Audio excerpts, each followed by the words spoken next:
Bonjour à toutes et à tous, dans cette vidéo on va apprendre à ajouter ou soustraire deux fractions.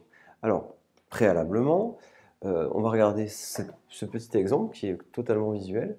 Vous avez une surface ici, on a coupé en quatre, et on vous dit voilà, ici vous savez que ça c'est, bien, si on vous dit deux quarts hein, ça correspond à toute cette partie-là.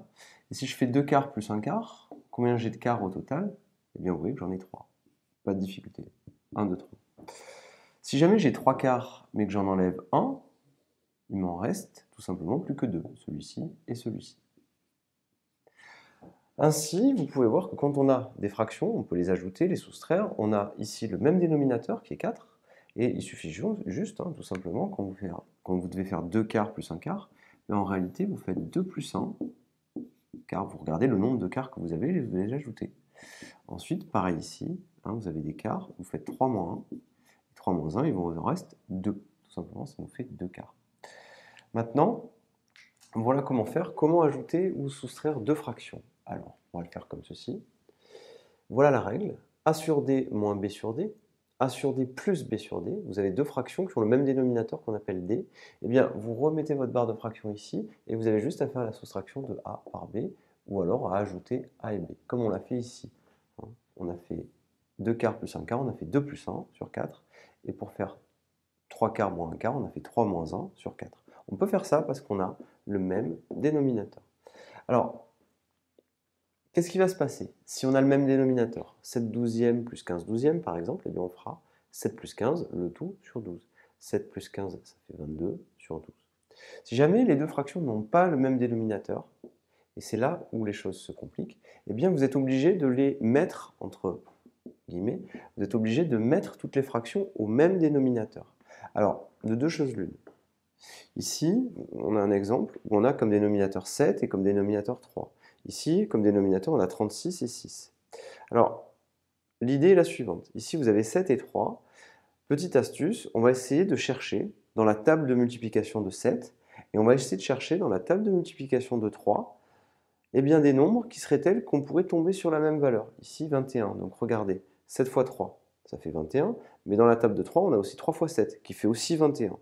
Ainsi, en faisant ça, en passant en revue notre table de 7, 7 fois 1, 7, 7 fois 2, 14, 7 fois 3, 21, et la table de 3, 3 fois 1, 3, 3 fois 2, 6, jusqu'à 3 fois 7, 21, eh bien on s'aperçoit que si on prend 7 et qu'on le multiplie par 3, et qu'on prend 3 et qu'on le multiplie par 7, on obtient un dénominateur commun qui est 21.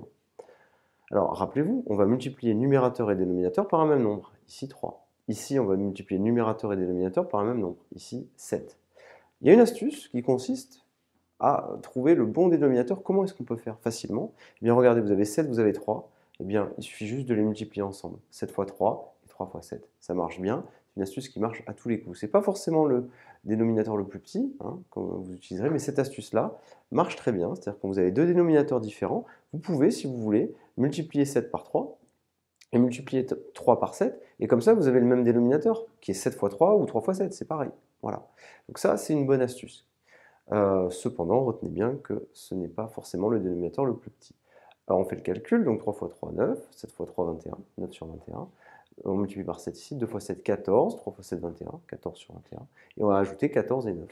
9 plus 14, 14 plus 9, ça fait tout simplement, il y a une petite erreur de calcul ici, 14 plus 9, ça fait 23.